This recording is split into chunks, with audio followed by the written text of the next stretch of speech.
فضل القناة الثانية أنس فوبار. أهلا بك أنس فوبار. إذا تابعنا جانبا واستمعنا إلى شهادات مغاربة إسبانيا. هناك أيضا مغاربة قدموا من طنجة من إيطاليا لمؤازرة الأسود أو على الأصح الاحتفاء بالأسود في ثاني ظهور لهم بعد مونديال قطر.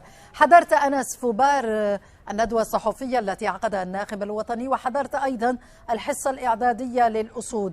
من سيحضر في الودية الثانية؟ من سيغيب في هذه المباراة الإعدادية للمنتخب الوطني؟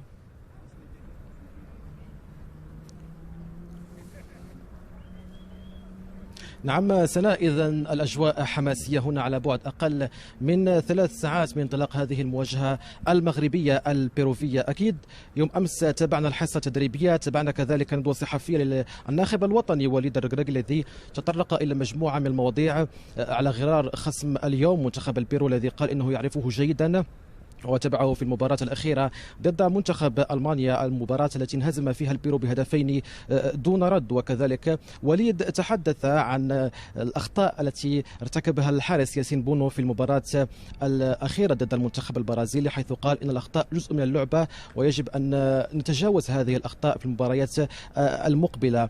وليد تحدث كذلك عن قضية عبد الرزاق حمد الله، حيث قال إنه هو من يتحمل مسؤولية استدعاء هذا اللاعب، وهو الذي استدعاه أول مرة، وبالتالي ليست الصحافة أو الجمهور هم من نادوا على هذا اللاعب، وبالتالي فوليد يتحمل مسؤولية اختياراته بخصوص اللائحة المستدعاة. وليد تحدث كذلك إلى موضوع العنصرية التي تعرض لها المنتخب المغربي في الفندق حيث يقيم، حيث قال إنه يسامح هذا الشاب صاحب 19 أو 20 سنة، وبالتالي فيجب أن نتجاوز ما حدث. وقال له في لقطة طريفة أجي افطر معنا، وبالتالي حتى يتعرف عن قرب عن الأجواء الأخوية والرمضانية المغربية، وكذلك عن قيم التسامح التي يحث عليها ديننا الحنيف.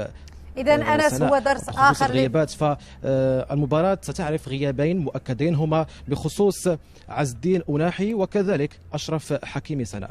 إذا درس في التسامح يوقعه الأسود هذه المرة في مدريد، حيث ستلعب أنس فوبار مساء اليوم الودية الثانية للمنتخب الوطني أمام نظيره البيروفي. شكرا لك أنس فوبار، كنت معنا مباشرة من مدريد.